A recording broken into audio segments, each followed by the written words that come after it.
السلام علیکم ګرانو کتونکو، زم تفهیم ما سره زما ملګری شهین شاه موجود دی او دلته کې ګڼ تعداد کې میډیا او نورې چې کوم منیجمنټ دی د ADC صاحب دلته موجود دی او پیراډایز سیټي کې نن د شجرکارۍ مهم باقاعده آغاز شو.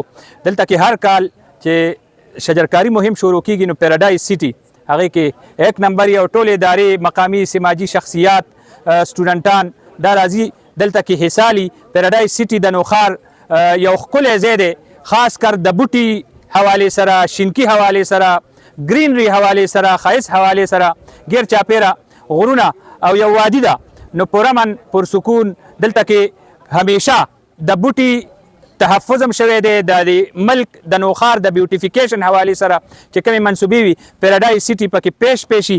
نن ADC صاحب موجود دی، تاسو ټیمو صاحب مس شاهانه سکندر هغه دلته موجود دی او دلته کې د شجرکاری چې د قوم ضرورت دی، راتلونکو نسلونو ضرورت دی او د دې ملک د بقا او د حفاظت او د دې ملک د ښکلا د هغې ضمانت دی، هغې کې حصه وایشته. دا نیک شګونه ده. ADC صاحب میډیا سره خبرې مو کې او ګڼ تعداد کې دلته کمیونټي چې کوم کسان دي متعلقه هغه ټول موجود دي. موږ شکریا ادا کوو د نوخار ښکلا کې د ټولو حصه وایشته.